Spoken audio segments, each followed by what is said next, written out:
Hi, everyone. Welcome to the TimingResearch.com Analyze Your Trade show for February 1st, 2022. We are recording this at 4 p.m. Eastern Time, and this is episode number 185. My name is David Cosmeter. I'm the creator of TimingResearch.com, and today I have arranged for Michael Filighera to join us, and you should be seeing his screen right now. And the option professor is back to moderate, so I'm going to go ahead and turn it over to him. Sure.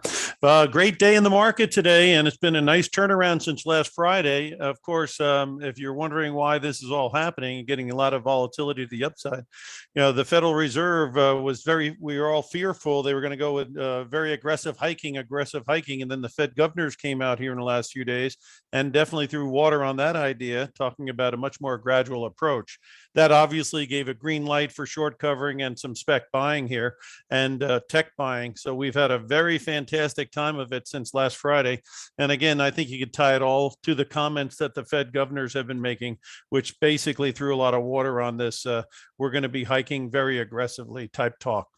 Anyway, a lot to talk about today. We have Michael Filighera here of Logical Signals, and I'm going to start out by introducing him, and then we'll get into the meat and potatoes of your picks here, and we'll see what we could do for you. So, Michael, a little background on yourself and what's going on at Logical Signals. Sure. Good afternoon, good evening, everybody. My name is Michael Filighera. I am the owner, proprietor of LogicalSignals.com and also TradersHelpingTraders.com.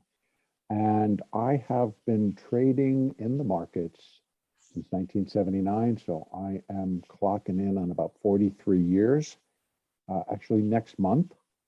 And currently within Logical Signals, I still operate a trade room, but it's more of an educational trade room. And I also have two YouTube channels that I update the S&P and the NASDAQ 100 each and every day. So that's perfect. And at the end of the broadcast, we'll explain how people can get a hold of you and stuff like that. Sure. With regards to the list here, we got quite a long list.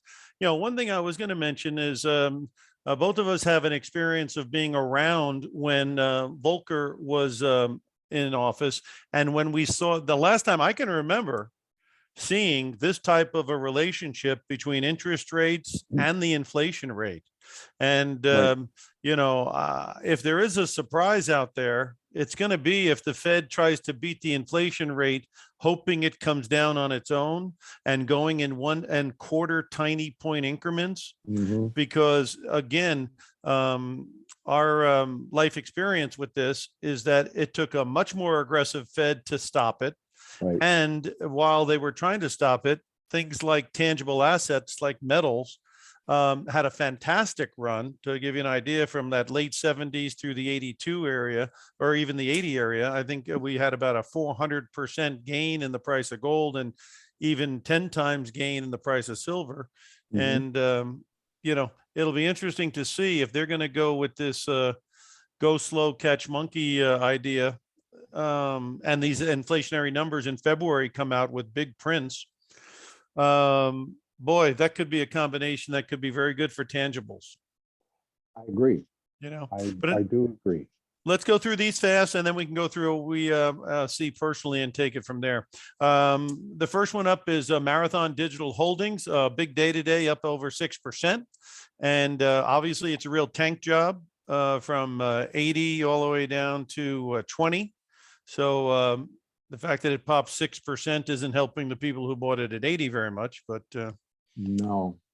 What do you think here? I actually look at this. I actually have Mara already, and I didn't do this. I did this for somebody else, Marathon Digital. Yeah. And what I had put into place was that Marathon had finished an intermediate fifth wave rally up at that 83.45 high, and was in the process of putting in what I felt were the first 5 waves down, actually an ABC run down. And I haven't finished it, but I think I can put a 4 there. I can, and then bring the 5 into right in here. So I would say that the C wave is likely done. and we're off and running in the next rally. Now, whether that C wave is going to be finishing this particular decline, overall, it did come in very neatly. Well, it had a little bit more room to the downside, but it came within the price territory of the previous fourth wave, which was right here, as I point out. And that fits very, very nicely. So this rally could really get legs here. Yeah. And if I just throw some basic Fibonacci up here, which would just be retracements. So if we're just thinking, how can it retrace off of this particular low without really saying that it's a brand new rally phase to again new highs. A bare minimum rally off of this low with this structure in place would be 34.50, 34.40. So, and then in between there, as you can see, the blue line is a 20 moving average. That's a 26.60. That's the next hiccup, right? There was really nothing kind of coming up. And now we got the first one coming in at 26.60. Then we have the 50 moving average at 33.21 with that fib resistance right above it. And then we have the 200 at 36. Those are going to be hiccups for any rally. But I would think as a minimum, we're going to get to 34.40. And then we stand a very, very good chance of coming back up to 40 to 44.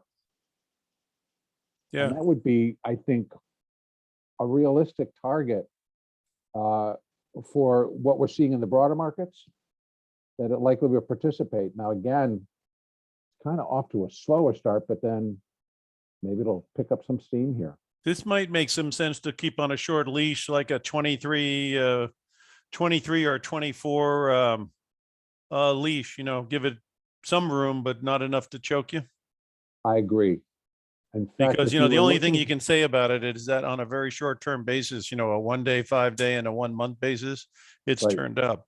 But everything else is pointing down. I mean, clearly, obviously it has collapsed, and you would imagine anybody who want to get out of it has done that. Right. And you have to figure there's somebody who's short the darn thing. At this level, I would think that they're coming back in right here. Again, this is a daily chart. If I looked at a shorter term chart, it might give me a little bit better picture. And yeah, see, right now it's putting in a nice ABC up. And if I had to say that there's the low, that's the A, this is a B, and now we're in a C wave. And if I had to go 1, 2, 3, 4, we still got room. We still have room. So I still, this might be too high, but an initial leg, either this is 1, 2, and this is a third, then you got, you still have room. Yeah, there's still room. But I think that on an hourly chart, you could keep a stop. Yeah, at that 23 level, that's where the 50 comes in on the hourly chart. So I like that. And that would be your stop, because if it starts to come back below there, then it's going to leave a 3-wave structure. But actually from here, you could get long, and you could put a stop at 24.25. This has 20% short interest. So these submarines going around the ocean looking for a high short interest, their periscope would be on this one. Yeah, it could be. Yeah, But well, I mean, again, that's another factor of why it could bounce. It gave you the buy signal on the short-term stuff at about $21. So you should be in already. If you're a short-term trader, should be in. As far as getting out is concerned, that 23, 24 neighborhood is certainly a short leash that you could put it on, right?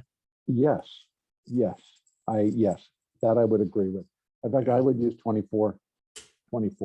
Give it a little bit of room if it decides it wants to come down and break back below this hourly 200. But often what will happen when you start involving the moving averages, see, they're grouped together here. Yeah. The 20 is right at 24.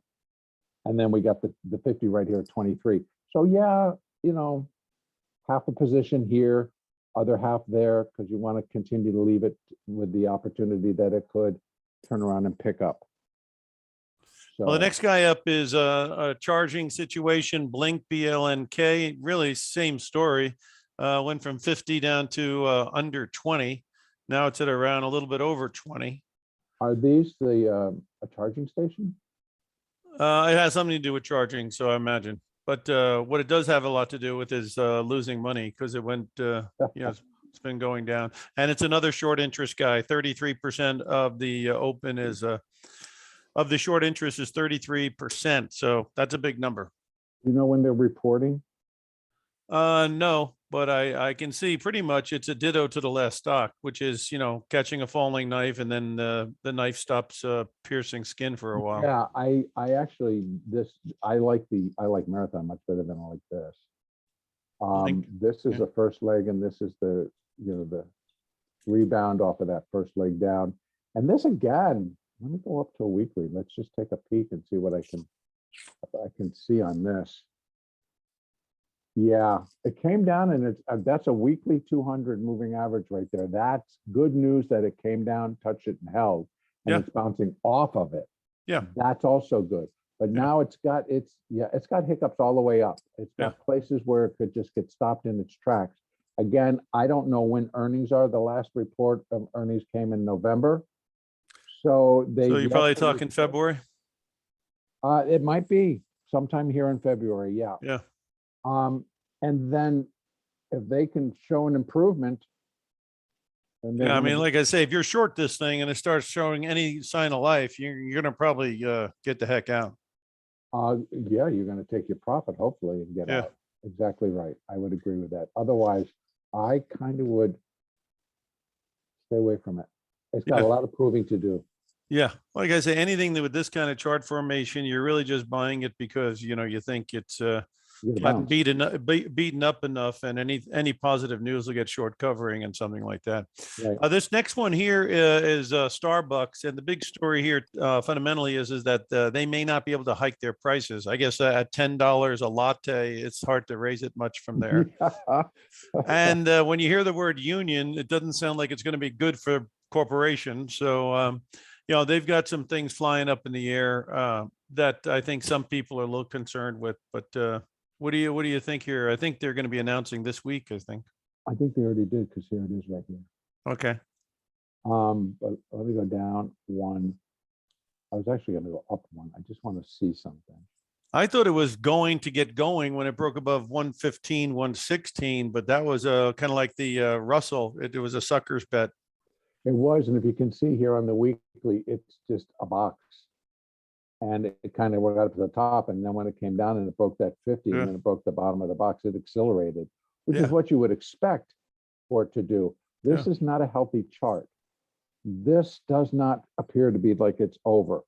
So I would not step back into Starbucks yet, even though inflation does work in their favor, because they can raise, if coffee prices start going up, they're just going to raise their prices in coffee. It doesn't make any difference. But you're right. Like the customer may turn away, is what they were saying. And they may find another alternative. Disagree with that. I would not disagree with that at all. It's had a 3-day rally, but that's just because it is within the NASDAQ, I believe, and it might be in the Russell as well. Yeah. So when everybody comes in to buy those baskets of stock, by the way, Google just reported, and it's flying. Some people may find out if you buy the sleeves at the store, it costs 70 cents a cup rather than paying, $5 a cup if you go get it from some guy at the store. So not only that, I think they will find mom and pop cafes where they can go, maybe, if you're on the East Coast, you're going to go back to Dunkin' Donuts or whatever. I agree. I think that they could walk themselves into a real trap if they continue to try to hike their prices. And the uniqueness of all these exotic coffees is not as unique as it used to be. That's correct. And I think the bloom is off the rose. So I would be careful, because it might rally. It could rally up to 101. That's where the 20 is. But then for the size of this decline, its recovery is not equating to what it should be doing if it truly is going to recover. If you wanted to keep it on a short leash, the green line comes in around $97, and maybe that's about as far as you'd give it. Yes, and that's actually the 4. That's a blue line, and it's the 4 moving average, which is just crossed above the 8, which is good. for It a is bounce, you know? actually. Yeah. It is good for amounts. But we're only talking, this got from 93 to 98. It's done a $5 bounce after a gigantic drop. Yeah, like I That- say, you know, you could play it to go back towards that, what, 101 or maybe the 106 or, Yeah. you know, Yeah. but if you were doing that, you wouldn't want to hold it all the way to 92, maybe, you know? I definitely would not. I would never. No, you would Yeah. not hold it that far. No, you'll And maybe if you're a really long-term holder, I mean, you know, when you put up your longer-term chart, it looked like the purple line was kind of around $93. that's the 200. So yeah, you know, if you want it to be if you're a long-term accumulator, maybe you take a bite here and save some money in case it gets tested down to 90.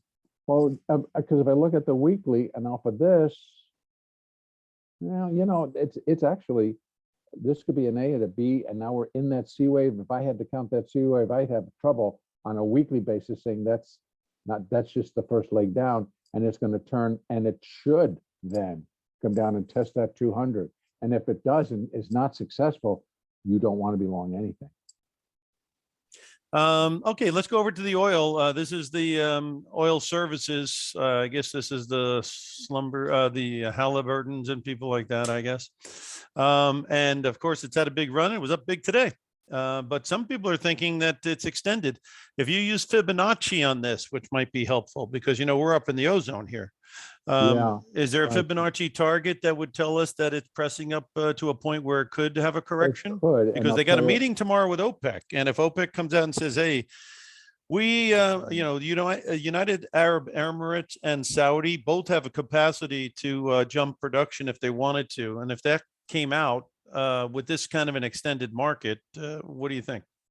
Well, the Fibonacci that I'm going to use is an extension, and that extension basically covers what we're looking at is how do we think this rally can get? What do we think this rally can do against this leg? So that would be my comparison. Because if this truly is a solid bottom, then this might is a 1, this is a 2, and we're now going to sail up in a third, or this is an A, this is a B, and we're going up in a C. Now, on as far as like a C wave is concerned, it's already reached 100%. And now it's coming back to knock on that door. So what you're saying, 100% is kind of like a pretty full load. Well, that's kind of where this equals this. And I can basically, now that would be the finishing one for this guy. 1, 2, 3, 4, 5. I can count the 5 up. So that could be complete. Now, yeah, if it breaks 236 and can get up some steam to keep it going, well, then your next level is 251 and above that is 236. And because on a Fibonacci basis, the next logical stepping point, now that it's broken above here, is that it comes in here. So Now, there's that's an just- acceleration phase coming. Those would be numbers to keep an eye on. It would be exactly right. And that's, you know, if it breaks here, and again, what you're saying is you're adding a little bit of the fundamental side to it. And if I'm going to give you the technical side, the folks need to understand is like, it's technical. Yeah. Technical doesn't understand anything about the fundamentals. The fundamentals just kind of come, but the tech could be telling you. And that's basically what it's telling you. The technical side saying, if the fundamentals turn positive for this. Yeah, I mean, if they have an attack on Ukraine and then the energy market goes nuts and we're talking $100 crude, you're going to be in that 260 to 270 area. Or if does this also have anything with natural gas? Does it have any of those providers? No. Oh, okay. Actually, I think the majority of this is Halliburton and Schlumberger. Okay, those are just, yeah, they're oil, yeah. Because that's the one that really could get affected if there's an invasion into Ukraine. Russia will cut off the oil supply to Europe. Bing, cut it right off in the middle of winter. So that could be something for natural gas, but we digress. Yeah. So yes, I think that the potential is there. Mm-hmm. But see, it got above that 100%. It dropped all the way back, and now it's going up to give it another look and give it another test. Okay, that's fine. The exciting thing about this, if you can look at a 10 or a 20-year chart, same thing with Halliburton, Schlumberger, Baker Hughes, and all of them, is that there's a lot of runway if this thing wants to go some parabolic thing.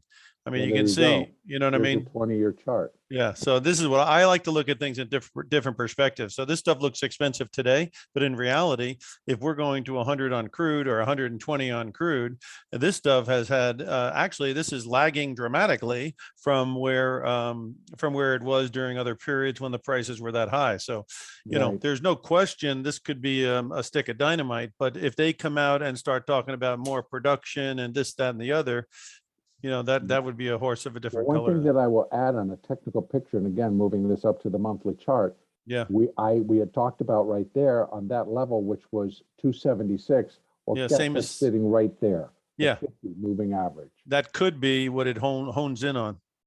Yeah, exactly. Yeah. Yes. Technically, that's where a lot of algorithms would be set. They can buy it up to that level. Yeah. Yeah, exactly. I agree with you on that. Yeah. And again, those are some of the bigger Transocean, Baker Hughes, Halliburton, Schlumberger. So if you wanted to play the individual stocks in the index, those are four of them that are kind of popular there. All right, LTCN. LTCN. Grayscale Litecoin. Is this? Yeah, this is a Bitcoin. This is a crypto. It's crypto, but it's a trust. You know, like Bitcoin is GBTC. This is LTCN. Okay, so this is Litecoin. Oh boy, I think what we're seeing in the crypto sphere right now is we're seeing a washout, and a lot of the alt coins, which Litecoin falls into, may not survive, because what we're seeing is the shift back to the granddaddy, which of course is Bitcoin, and Ethereum, which is also a proven blockchain and with consistent improvements on their blockchain. So I would not be in favor of this. Now, again, what I will add to this is, like, bounces notwithstanding. So it depends on your time frame. If you're trying to get into this because you think Bitcoin goes back to 60,000, 70,000, or 100,000, then you're saying that Litecoin is going to go with it. And that's not a bad idea. Yeah, but it could be a situation where consolidation is happening under the surface, which means people are starting to say, I want to stick with the Ethereum and the Bitcoin and the Doge coins and the other ones. Yeah. This one from 458 when? Let me put this up top so I can see it. This was at above 400 in May. Yeah, that's what I'm trying to say. If somebody's thinking they might be getting into something, what about the big tail there on the Right candlestick? Yeah, that's nothing better than it just on the bottom and everybody kind of stepped back in. Yeah. A little bit. It doesn't have tremendous volume either. 260,000 shares is not it's not like there's a line wrapped around the block. No, and I think that this could have been somebody getting closed out, or whatever happening there. But it's a gamble, and it's a $5 gamble, and it's like an option that never expires until this trust no longer exists. So you can buy these things sometimes and just view it as like if you buy Freeport McMoran at $8, they're not going to go out of business, you don't think, and it's an option. The reason I say it's an option is people pay $5 for an option. If you go long it, you can only lose what you paid. Exactly. So you got a very limited downside here. You may be hoping against hope, but at $5 you're not in there too heavy. No, you're not. I'll agree. Let's do a little skipping so we can make sure that we get to other stuff as well. Intel, I think, well, let's look at Intel and keys real quick here. I mean, I think Intel story is pretty well known. They're spending all their money on these foundries, and these foundries may not pay off for like 3 or 4 years or something like that, right? Right, but Intel it's a company that, if you're going to go into Intel, you're buying it because they pay a dividend, and the dividend's been pretty consistent. Yeah. And so. And you may be in there a while before you make any money, so you might as well get some income. Yeah, exactly. But here you got to think that, in this whole decent rally that we've had, Intel's gone up $3, $2, $3. Well, Taiwan Semi supposedly has the best chips on the planet and the best research and everything else. And then ADM is the two horse there. And so Intel is the third horse. It's win, place, or show. And Intel's pretty far behind, I think, these they other might guys. get a little boost because Advanced Micro reported, obviously, and they're up $10. Yeah. So yeah, you got some good stuff going on. But they are a different animal than ADM. Yeah, they are. Yeah. They are. I mean, AMD, I'm sorry. They are definitely. Yeah. But anyway, I've always had a slight favor towards Intel, but invest wisely. Buy a put and the stock. Yeah. Or Because, buy it for a very long time and hope that when we reshore these chips, these guys will have the facilities. And according to what the guy was saying, many companies will use the facility. And so on a long-term basis, it could be the future of semiconductors. But semiconductors have a history of feast or famine, meaning there's not a lot of them around right now. And the next thing you know, there's going to be 9 million of them around. That's what I was. Yeah, that's what I was going to add. It's like, be careful, but to its advantage, Intel is a very well established company, Silicon Valley company. So, yeah, but the feast or famine comes. So it might drop and could go back to 36. It could go, it could go under 40 for sure. Yeah. Well, this next one here is supposed to be the cat's meow. In fact, I think they struck some kind of a relationship with people in Taiwan for using their services, but this is Keys Technology, Keysight, Keys. Yeah. And it's had a very big drop, which if it's really the deal, would be the time to take a shot at it at that 160 neighborhood, Not yet. Not yet though, huh? I see 1, 2, 3. Now, again, there could be ABC done and it's going to go. If it's showing that it's going to go, then it's got to break above that 200. Which is at 173. Otherwise, you got a 1, 2, 3, 4. We come down, we slip below 156. And if I had to make it, the call, again, using the same on fib numbers, and that's saying that this high doesn't get taken out. But this is just a guesstimate here on downside where it could go. You're looking at something down in here. Yeah, people are very keen on this company, though. There's no doubt about it. So, if you like to buy things at a big discount, you're getting a $50 discount off the high almost when it hit the 160 number. And, if you're a long-term holder on the thing. Simply because the NASDAQ got crushed? Yeah. Yeah. And also, like I say, when they were beating the drum that the Fed was going to go, they're talking 7 hikes and at any rate, whatever hikes, if they're going to go a quarter point, inflation's at 6 or 7%, and they're going a quarter of point off zero, then it's going to take a while to get the rate anywhere near what the inflation rate is, In fact, it's never going to get there. So unless we have an event of some type. But I don't know, are they backing themselves in the corner?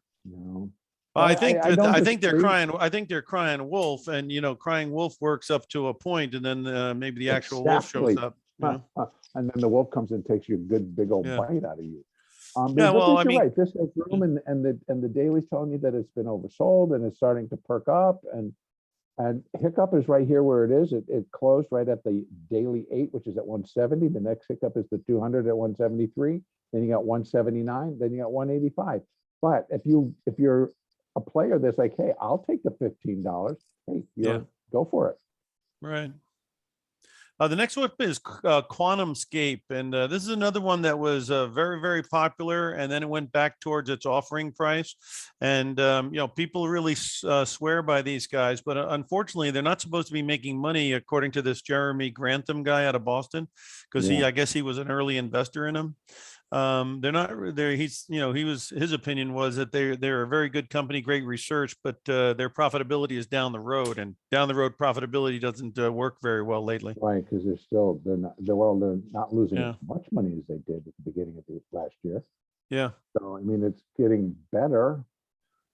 Tremendous volume though, over 10 million shares traded today. So certainly, and it was up 5%. So it looks like maybe the low was hit there at 13, huh? You know, I was just going to say it's a very clean decline all the way down. So, and it is kind of that liftoff type of Yeah. a V type. So yeah, but again, hiccups along the way. You got 1840, 2160, Yeah. 2740. And if it can get itself back above here, then you're going to see it rise very quickly. And also the way that I interpret moving averages on a technical side, if it breaks above, I would expect some acceleration. And then Yeah. because you're heading to next value area, and that's really where the 50 sits. So we haven't. And you got 11, almost 11% short interest. So you do have people in there they're who've coming been in to betting on the cover down. those shorts, and that's going to cause the acceleration that Yeah. I speak about. Because they may say, I'll keep a short unless it breaks above the 20. That's on the daily. And you can take this lower and use the same factor. You know, if you're using like an hourly chart or a 4-hour chart or even a lower, if it starts to break moving averages and do what Jim just said, you know, 11% short, that's going to cause some covering. Yeah. And because I'm going to say that they probably shorted here and they're just holding on. But that was, look at all that shorting. Yeah. And that's really a give up phase, all those red bars going down. It is. It Yeah. is. So I'd say it's got hiccups, but if they love it and it's got a solid base going for it, and they can improve, and they should be coming out with earnings very shortly. They have a good story. Then I would say that it could be a Tesla story. And I'm not saying that, I'm not comparing apples to oranges here. I'm just saying, you know, Tesla didn't make money, lost money, but they kept buying it. This next one is another one, and there's a whole bunch of these.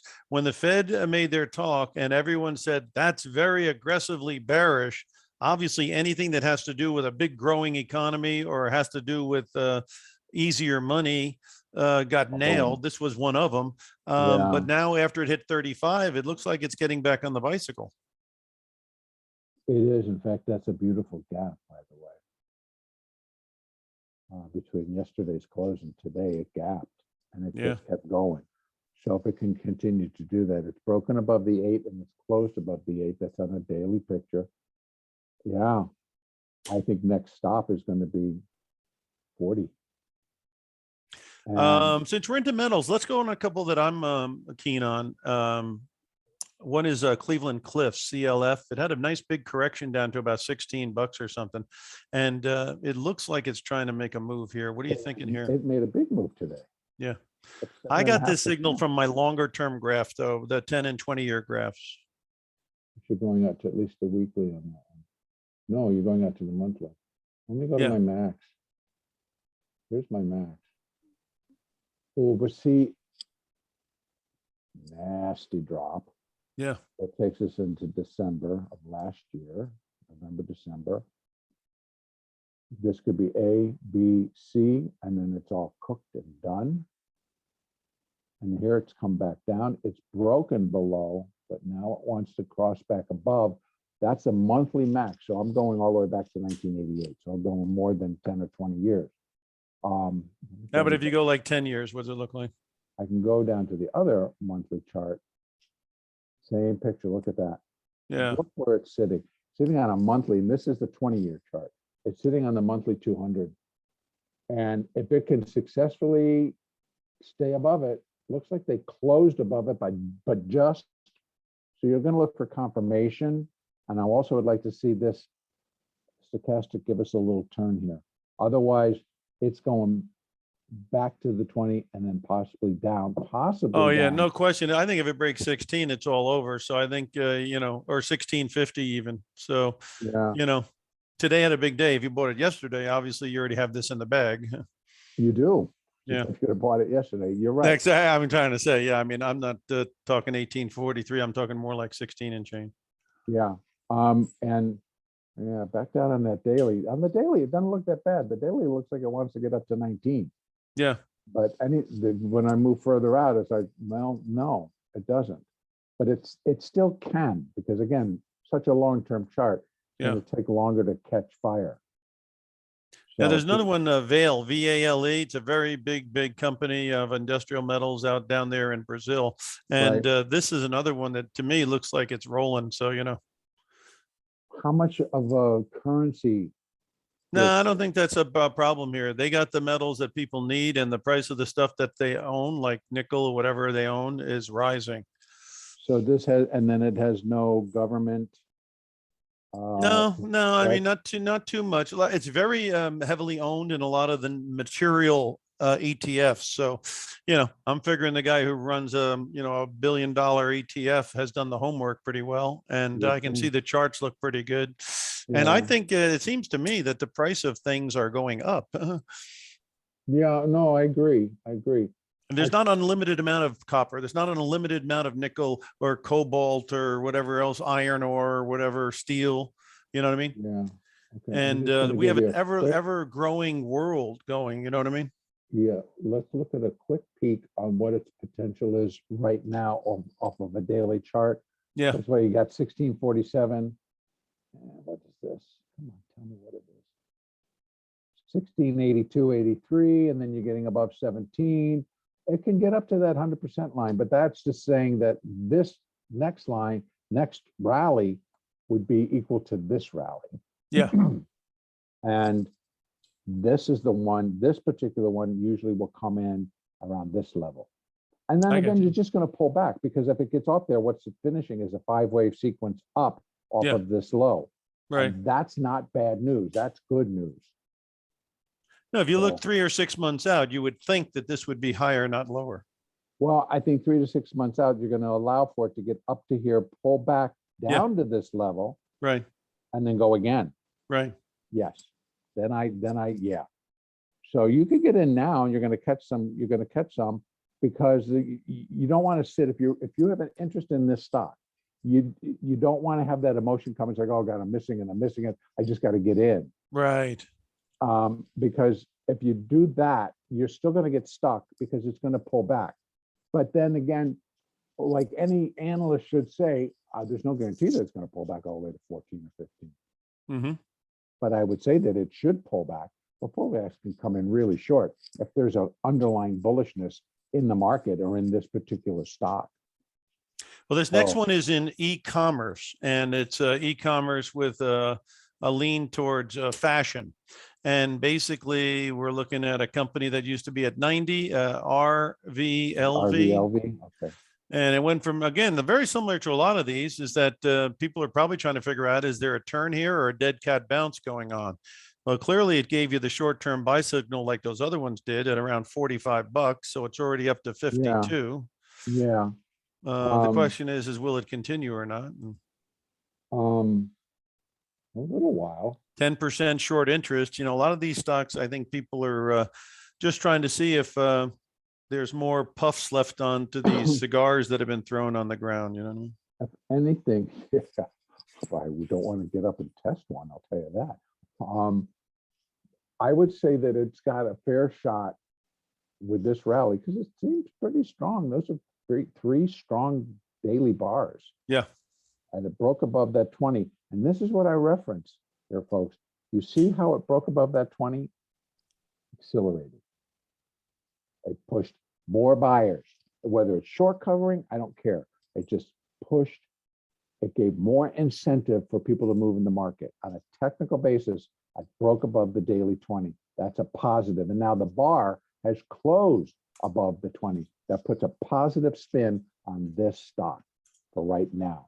Next goal would be to get and close above 56, which is where the 50 moving average is sitting. And that would then give us, I would think, give enough incentive to push again and get us up towards that 200. Now, this is going to be the hiccup area, because you can see that obviously there must have been a point of control in here, and that's where they just waffled around for a while. And that could happen again. Like this was a little bit of a consolidation. So we're getting that nice rally. If it comes back and it consolidates within a reasonable range, so it doesn't turn and start heading back down towards this 8, but it could turn and maybe come back and consolidate around the 20, that's good. That's positive.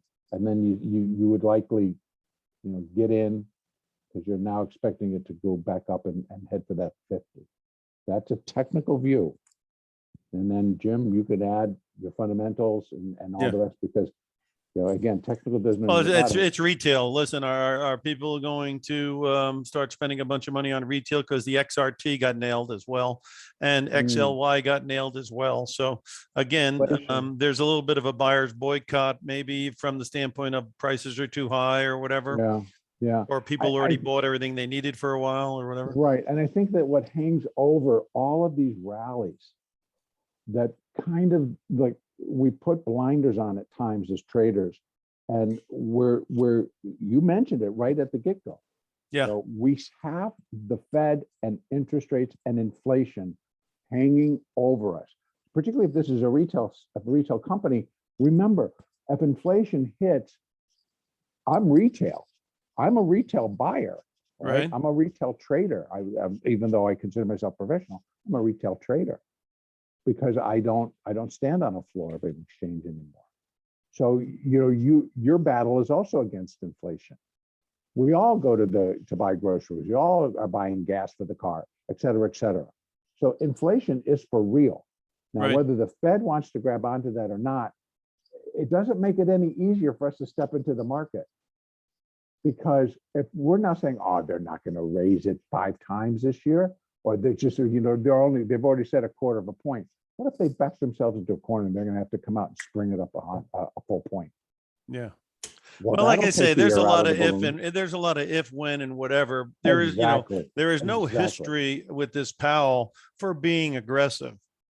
So the bottom line is that and there's no there's no history of him going fast, but there's also no history of 7% inflation. So and we don't have, and I don't think we've had a Fed chairman with the guts and the tenacity of Paul Volcker. And I mean, I'm old enough.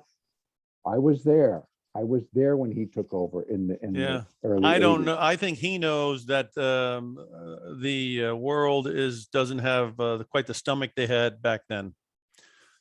Kind of like there was a Vietnam War, and that obviously would not fly today with all the social media. We're talking 81. We're talking 81.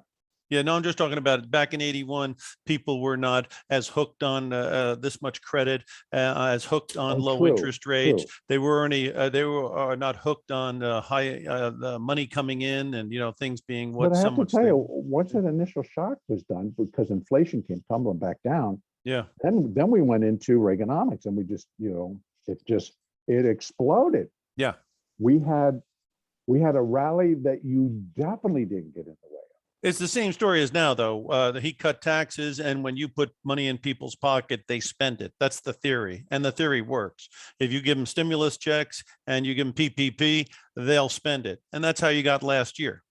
Now you don't have all that stuff in there, and that's a different ballgame. Yeah, we have about 15 minutes left, and I was going to hope to go through some of the main charts in some of the main markets, and then see what the Fibonacci's might be telling us, if we could do that kind of briefly. The first one is, let's put the S&P up there, and let's see exactly what's going on with the S&P and what you are seeing. Okay, in the S&P, and I'm going to go back down to my hourly chart because it's very clear in the hourly chart. First of all, let me just tell you, see all that 5, 5, 5, and 5? I still consider the 48.08 high. That's it. And then on an Elliott basis, it completed a minor 5, an intermediate 5, a primary 5, a cycle 5, and I can go one higher, a super cycle wave 3. What that tells me is that the market, and that super cycle wave 3, by the way, started in 1932. Right. So it's not that we're just correcting because we need to correct. We're correcting advances that have been underway. I mean, even if I look at the primary started at the pandemic low of 2020. That's where that one started. The cycle wave 5 started in 2009. So we're just correcting rally. We're not saying that anything is bad, but it is going to take prices lower. Now, what do we get? First leg down. That is on this level. Now remember, I'm correcting all the way up to at least this level. So now I got the first leg down, and that was at that 42.12 low from last week. And then we get a wave two. A wave two is 3 waves. So there's the A, there's the B, and now we're in the C. Yeah. And here's the projections. It just bounced straight up off of this 100%, Right. heading for this one. This is likely where it's going. Yeah. I was thinking 45.85 might be interesting too, because if you take the drop from 4,800 top down to about Yeah. 4,200 bottom, it's 600 points. If Yeah. you take 61% of that, you get about 370 or so. That's all rough math. That takes you up towards the 45.70, 45.85 area. Right. So it's possible the 0.32, Sure is. 38.2 might be the one that Sure holds is. it up. Yeah, but again, this particular fib extension is comparing this rally to this rally. Uh-huh. Now, if I could put additional ones up there, which are going to show that exact same level, the 45.85 level that you just talked about. And again, it's going to be 618 of this decline. Yeah. So of the entire rally, yeah, absolutely. Yeah.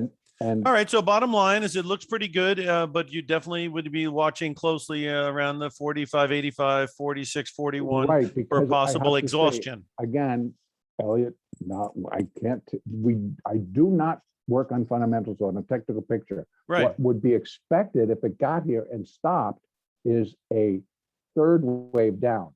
Third wave down, usually third waves are always the longest and the strongest. And the expectation would be that it will easily come down and break 42.12. Yeah. And I'm talking then. Yeah. If we can get that type of a situation on the downside, but right now you're really trying to find out where this rebound may end, may hit some exhaustion. But I think that people need to look forward. It's like, you want to play it? Sure. You got 40 points. Yeah. What did it do today? Well, it did 45 today. Last week, it did 90. It did 100 coming back up. So please keep in mind the volatility has increased, which makes it for absolute stunning trading, but it also includes upside and downside moves. Right. So, we got volatility in the upside. Again, this is moving up because we had Google. Yeah. And Google this is up week, and let's be 200. frank, last week and this week could be the as good as it gets on the earnings, because these are the companies that are making a lot of money.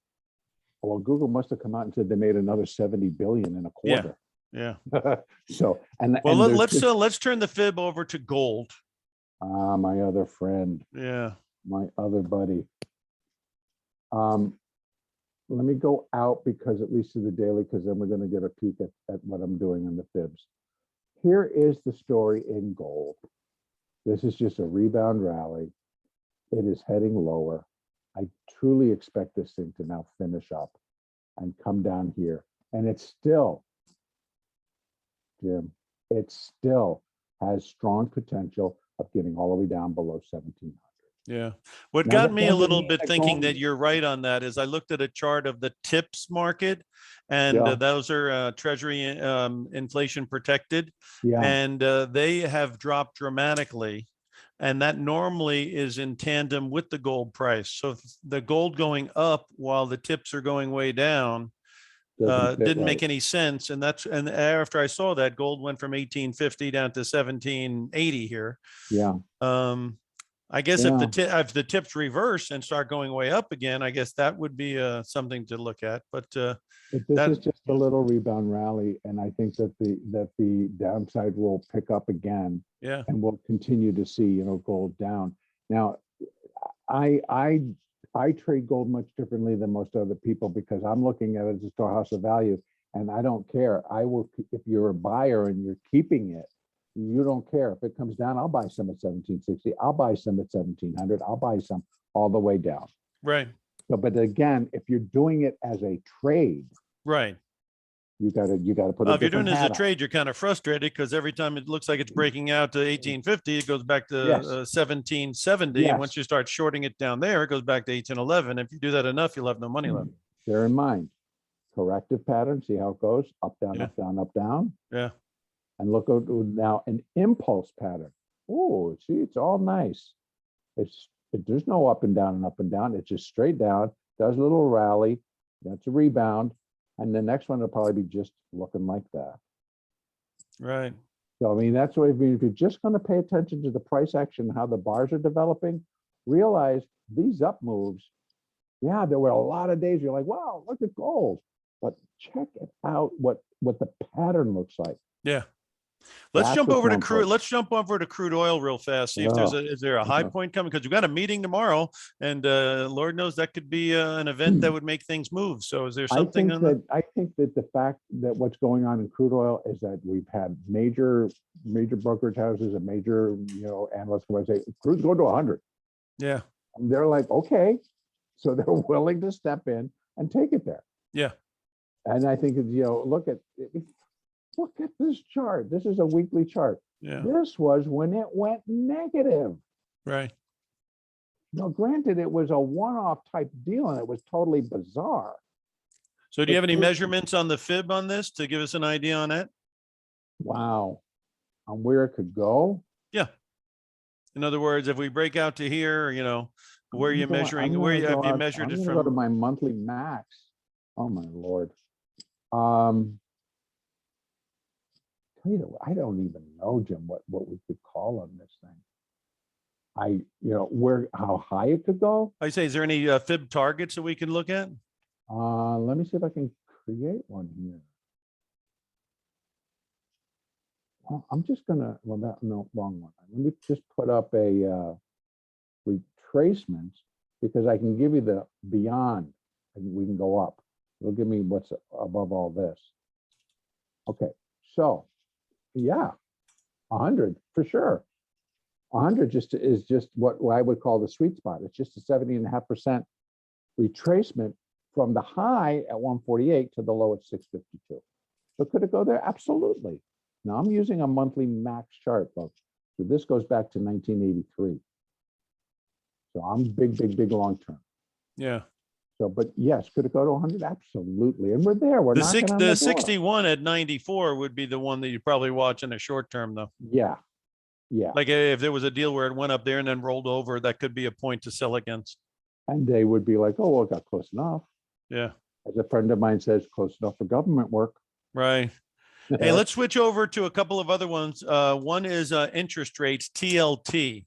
The whole world thinks that interest rates are rising, but is that really what we're saying in TLT? Now, TLT will go up when rates go down, and Right. TLT goes down when rates go up. So Right. what are you seeing on, and again, most of the rise in interest rates has happened in the 2 and the 5 year, which means short-term interest rates are rising, which is how they choke off the economy a bit. And then down the Right. road, these 20 years are holding up because people figure they're going to win the inflation game. And if they win the inflation game, these are fantastic yields or good yields. They are, but where do you want to lock them in at? Yeah. So But is this thing, I mean, could this thing take off to the upside and yields actually drop? 133 first. Okay, you think they're first. Okay. Well, simply because this is only the first leg down. This is the rebound rally off of that. So this is just a little correction. I'll throw some fibs on it. Let's be realistic. Again, technical picture. Yeah. All right. So we're now going to try to put some wrap around what this current decline may do.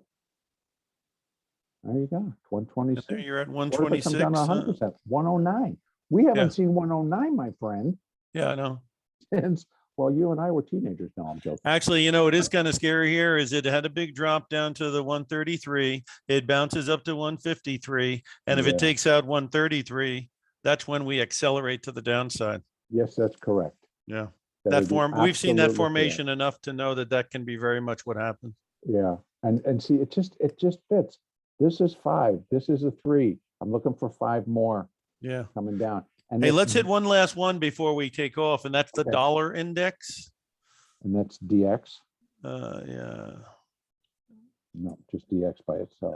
It's DXY on the New York Stock Exchange. I don't know what it is here on this DXY. one. I'm going to do DXY, US dollar index. Okay. Monthly, don't have nothing. Let me go to a daily. So we got a decent picture. You may have to go to the future US dollar. Index spot. I think it's just called dollar index, isn't it? Yeah, but I was thinking that, Yeah. Well, if I was on the New York Stock Exchange one, that's the DXY, but right, but is it? I think you're getting mostly futures quotes here. Yeah, but I'm trying to get the futures. I don't know what the symbol is. It's what is the symbol? I don't know. If you put up US dollar index, it doesn't come up. US oil fund, US dollar index, Canadian. How about dollar index, DOLLAR? I think that's how it comes up when I look. reserves, US dollar index. Canadian Dollar Tree. I don't know. I'm sorry. Yeah. I wish I. Well, how about if you put up the euro? Okay. There There you go. Because if the euro is turning up, guess what? Dollar is going down. And so, you know, I think that this is just it's a rebound. It's just a rebound. And then, you know what started it? They're going, well, maybe we won't raise until March. Yeah, or we won't be aggressive, or we won't be aggressive. We won't be aggressive. Yeah. So that everybody's got to switch positions around. Everybody's got to go play that. Right. But again, I'm on the side where it's like, I'm sorry, folks, they're going to have to deal with inflation. And if they don't, they'll be replaced. Right. We will be out looking for Fed governors and a replacement lickety split. And then maybe we get a stronger leader, who will come in like a Paul Volcker and said, I know there's going to be tough love and we're going to have to swallow this medicine, but you'll thank me later. And that's really, unfortunately, what I think we need in terms of the Fed. Well, I think the other thing is we are in a little bit of a sweet spot. They do want everyone to reinvest their pension plans. They do want everybody to put all their 401ks in, and they're not going to do that if we're at 3,800 on the S&P. So once all these earnings are fabulous. But again, the next time we talk about earnings in March, it's going to be this quarter, which is not so fabulous. So the bottom line is now this year is comparing to last year, where the earnings were off the cliff, and all the comparisons are going to be lower more than likely. And you're looking at a liquidity that's here now that will not be here maybe in 60 days. So in 60 days, this could be a totally different stock market than it is today. I agree. I agree with that. The liquidity won't be there, and then the earnings from here on out are going to look very skinny compared to last year. And that could be the dynamic for people who think that we may go down, like the Morgan Stanley guys. They may have something, but their thing might not work until March, April, May. So let me ask you, if they're saying that we want everybody to put the 401k money into the market, is there going to be hell to pay that because I do that and I put it in and we don't rally? And well, because that's long-term money. So they don't want people not making long-term decisions because something short-term is going on. And again, things that are only in for the next year is relatively short-term. And the stuff when you're doing pension plans and that stuff, you want these people thinking about 2035. I'd be real careful, but I hear your point, and I think that's the way the big picture works. I don't disagree with you. And like I say, rather than having everybody panic in Q1 here, why not have them, panic get a little in Q3? Yeah, yeah. All right. But we'll have to see what happens. We're at the top of the hour. Again, let everybody know, where they can get a hold of you, Michael, and some of the stuff that you can offer to them. Sure. Again, Michael Filighera, Logical Signals and Traders Helping Traders. I have 2 YouTube channels. If you go in and you check under Traders Helping Traders, be careful, somebody did hijack our name. We're still battling that one out. So you have to get my name, Michael Filighera, underneath that. You'll be directed to, I have updates every day. Please subscribe to the channel, and then you'll always know when the new update's been put on. I also have a trade room, and I also offer coaching. If you have an interest in either one, drop me an email, Michael@MJF1partners.com. Sure. And as far as Option Professor is concerned, we've got 5 PDF reports that go over all different ways of investing. But the biggest one we think is very important is the one on options, and the one that gives you the symbols on some of the best companies we see in all the growth areas: cloud computing, semiconductors, AI, cybersecurity, 5G, and EV, biotech, and whatever. So there's a lot there to be had. Optionprofessor.com. You put your information in, and we'll make sure we get a hold of you so you can find out how to get that. So the option strategies and the symbols on the best areas we think looking forward, optionprofessor.com. Okay, back to David. Michael, always good to talk to you, and getting those fib numbers, I think, is really important. Thank you very much for your time, and we'll be talking again. You know that. Yes, we will. Enjoyed it, Jim. Thank you. Okay. All right, thanks guys. Lots of good info today. So just a quick reminder for everyone, be sure to subscribe to Timing Research on YouTube and your favorite podcast app. And you can also just go to TimingResearch.com to get access to this recording as well as any of the past shows or events. That's just on TimingResearch.com. Also, if you want to hear more from Michael and the Option Professor, you can go to Timing Research and scroll back to last week's 2022 watch list event that we did. So that's both Michael and the Option Professor did talks for that. Lots of good info there. And just want to thank my guests again for today, Michael Filighera of LogicalSignals.com and the Option Professor of OptionProfessor.com. Thanks, everyone. Thank you.